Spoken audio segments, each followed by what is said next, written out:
महाराष्ट्र से झारखंड तक, झारखंड से उत्तर प्रदेश तक इस नारे की गूंज सुनाई दे रही है और ऐसा लग रहा है कि अक़लियतों के वोट के लिए सारा गेम हो रहा है, सारा गेम हो रहा है। यानी कहा जाता है कि आप A B C D E F कौन सी टीम है, ये कितने लोग बोलते हैं ये मैं आपको बताना नहीं चाहता, लेकिन क्या वाकई लड़ाई पूरी अक़लियतों के वोट की है और हिंदू वोट के बंटवारे की है?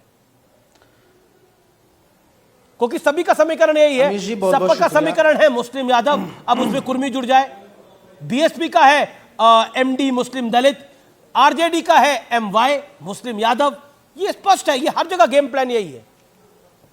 उबाटा का है कि थोड़ा मराठी वोट थोड़ा मुस्लिम वोट, एमएम डबल एम से गेम बन जाएगा और बना भी है 2024 के लोकसभा चुनाव में। जी बहुत बहुत शुक्रिया। देखिए, ये तो बड़ा हास्यास्पद है कि जो पार्टी तीसरे कार्यकाल में केंद्र की सत्ता में है और बहुमत के साथ 2 कार्यकाल रही, इस बार ये सिर्फ बैसाखी के सहारे है, ये अलग बात है, वो अपनी उपलब्धियां गिनाने के बजाय हर चुनाव कम्युनल एंगल और सांप्रदायिक तरीके से लड़ना चाहती है और उसके पास गिनाने के लिए कुछ नहीं है। और जिस देश में बहुसंख्यक आबादी प्रचंड तरीके से 80% के करीब हिंदू आबादी है, उस देश की आबादी को डरा के धमका के कि बढ़ जाएंगे कट जाएंगे, अरे जिस देश की बहुसंख्यक आबादी और तमाम संसाधन और सारी चीजें, हर चीज, इससे बड़ा यहां से कोई देश नहीं है जिसमें इतनी बड़ी आबादी हिंदुओं की हो, आप वहां पे हिंदुओं को डरा रहे हैं और कोई अपनी आपकी उपलब्धियां नहीं है। तो मुझे लगता है कि ये बहुत नीचे स्तर की राजनीति है और ये भारत देश की जनता समझती है जी। अब सवाल ये उठता है कि घुसपैठिया की बात उन्होंने की, झारखंड में जी घुसपैठिया घुस जाते हैं, बाकी जगह घुस, तो 10 साल से आपकी सरकार थी, बॉर्डर सिक्योरिटी फोर्सेस आपके अंडर में है, आसाम में आप यहां से सरकार में है, तो आप क्या कर रहे थे 10 सालों में? आप अपने बताइए, घुसपैठिया को लेकर आपने यहां से क्या, उनके यहां से क्या कदम उठाए? कुछ है आपके पास उपलब्धि गिनाने के लिए? आज भी 11 सालों के बाद आप घुसपैठिया की बात करें, यानी खुद अपनी नाकामियां गिनवा रहे हो आप। ये तो बात पूछना पड़ेगा। लेकिन मैं, चूंकि बात अभी सबकी हो रही है, तो नूरा कुश्ती का खेल चल रहा, शिवसेना वाले अपनी डफली बजा रहे हैं, बीजेपी। भाई, शिवसेना एक धार्मिक पार्टी, वो पार्टी जो खुद बाबरी मस्जिद शहादत दिवस को जो है यहां से शौर्य दिवस के रूप में मनाती है और यहां से खुद बीजेपी को मजबूत करने का काम 30 सालों से उन्होंने महाराष्ट्र में किया है। आज उनको मुस्लिम वोट चाहिए और वो सेकुलर बन जाते हैं। अभी ईडी का दबाव आएगा तो फिर कम्युनल बन जाएंगे, अभी सेकुलर बन गए और ये एमआईएम को ज्ञान देते हैं कि एमआईएम ये, अरे भाई तुम्हारी जरूरत नहीं है मुसलमानों की लीडरशिप की, तुम वही हो जो बाबरी मस्जिद शहीद होने पर जश्न मना रहे थे और महाराष्ट्र की आवाम देख रही है और सारे लोग देख रहे हैं। और उसके बाद ये है कि आप कहते हैं कि यहां से, हमारे यहां से भाई साथ में, अरे कौन आपके पास आ रहा है? महाराष्ट्र के मुसलमानों की आपकी लीडरशिप की जरूरत है, जबकि आपके एमपी वक्फ बोर्ड के बिल के समय पार्लियामेंट से यहां से वॉकआउट करके चले गए। आपका चेहरा, चाल, चरित्र सब जान चुका है। जी जी। इसलिए यहां से 2024 में कम्युनल है, बड़ा मुश्त मुसलमान वोट रहेंगे पार्टी को मिला, जिससे बीजेपी की ने कई सीटों पर बीजेपी को, एनडीए को हार का सामना देखना पड़ा। ओके, आप सुविधा के अनुसार बन जाते हैं आनंद दुबे। अमीश भाई, ये जो AIMIM के प्रवक्ता लोग हैं ना, ये बीजेपी के छुपी हुई बी टीम, प्रदेश अध्यक्ष भी हैं। और एक बात मुझे बताओ, ये जो बाबर, नहीं ये जो बाबर था, जो बाबरी मस्जिद था, ये बाबर कौन था तुम्हारा? खुद बीजेपी, बाबर से क्या रिश्ता है तुम्हारा? ये बाबर एक विदेशी आताताई था, ये बाबर एक विदेशी आक्रांता था। उसके नाम की मस्जिद को अगर हमारे लोगों ने गिरा दिया, बीजेपी के साथ कौन रहा? क्या है? आनंद जी, जब भारत के मुसलमान भारत की अस्मिता और भारत की राष्ट्रभक्ति के लिए लड़ते हैं, तो तुमको मुसलमानों को वोट चाहिए ना? भारत के मुसलमान एपीजे अब्दुल कलाम, मुसलमानों को वोट चाहिए महाराष्ट्र में, तो तुमको बताओ 6 दिसंबर को गलत? भारत का मुसल ओवैसी को नहीं मानता, भारत का मुसलमान तुम्हारे को नहीं मानता, भारत का मुसलमान उद्धव बाला साहब, जवाब भारत का मुसलमान भारत का मुसलमान।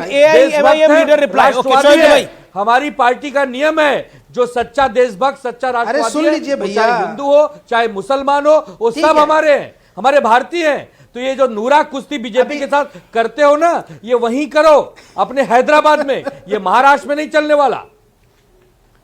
अरे जवाब तो ले लीजिए, जवाब सुन लीजिए आनंद जी, मैं आपका सम्मान करता हूं।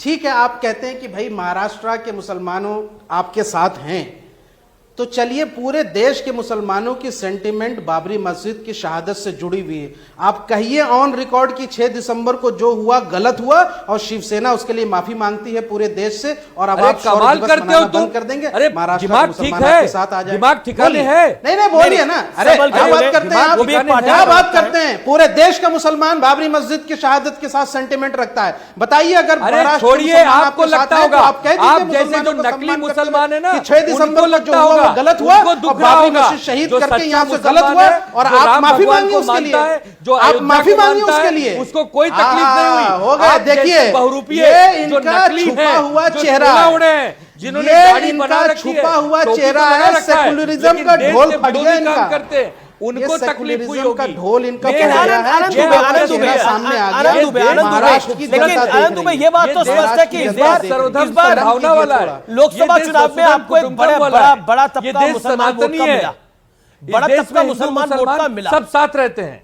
नहीं, आपको एक बड़ा तबका मुसलमान वोट का मिला, जिसकी वजह से आप ये सीटें जीत कर आए।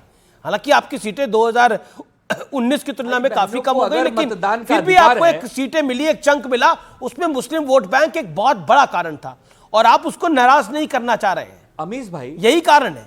अमीश भाई, एक बात मुझे बताइए, महाराष्ट्र के मुसलमान वक्फ बिल जब पार्लियामेंट में टेबल हो रहा था तो सारे यूबीटी मतदान का अधिकार दिया है, पसंदीदा पार्टी चुनने का अधिकार दिया है, तो हमें वोट नहीं देंगे तो क्या बीजेपी को वोट देंगे, अहंकारियों को वोट देंगे, तानाशाहियों को वोट देंगे? पूरा देश का, तो यही बात तो कांग्रेस कह रही थी, कांग्रेस यही तो कह रही थी कि कैसे हम सबसे ज्यादा सीटें दे देंगे शिवसेना उद्धव ठाकरे को, जब हमारे वोट बैंक पर इनके नेता चुन के आए। कांग्रेस का वोट बैंक है ना मुस्लिम वोट बैंक, उस वोट बैंक पर जब आपके नेता चुन के आए तो आपको सीटें ज्यादा कैसे दे देंगे? इसीलिए सीटें ज्यादा नहीं दी आज। कितनी सीटों पर चुनाव लड़ रहे हैं आप? अब मुझे बताइए, अंडरस्टैंडिंग से कितनी सीटों पर चुनाव लड़ रहे हैं आप? अब तक की सबसे कम सीटों पर उद्धव ठाकरे की पार्टी चुनाव लड़ रही है। जो सीटें बीजेपी जीती थी उससे नंबर बहुत कम है। 96 पर लड़ रहे हैं, ये सम्मानजनक स्कोर है। 288 में से 96 कोई खराब स्कोर नहीं है। यहाँ से कि कहां 96 स्कोर है? कहां 96? कहां 96? जहां आपका सिंगल कैंडिडेट है वो 96 सीट्स है। आनंद दुबे आप ऑन रिकॉर्ड है, जहां आपका सिंगल कैंडिडेट है, जहां आपके अलायंस का भी कोई फ्रेंडली फाइट मैच भी नहीं है, फ्रेंडली फाइट भी नहीं है, कितने कैंडिडेट पे आप अघाड़ी ने चुना, आपको टिकट दी है? बताइए कितने कैंडिडेट पर? एंड देखिए, इट्स नेशनल टेलीविजन। कोई फ्रेंडली फाइट नहीं है हमारे यहां, कोई फ्रेंडली फाइट नहीं है। सब अपने अपने चिन्हित जगह पर चुनाव लड़ रहे हैं। जहां कांग्रेस पार्टी की उम्मीदवारी मिली वहां कांग्रेस का व्यक्ति चुनाव लड़ रहा है। अगर हमारी पार्टी का कोई बागी है तो उस पर कानूनी कार्रवाई, बागी नहीं, जहां पर उबाटा का भी कैंडिडेट है, जहां पर वर्सेस कांग्रेस है, या फिर उबाटा वर्सेस एनसीपी है, खासतौर पर उबाटा वर्सेस कांग्रेस कहां पर है?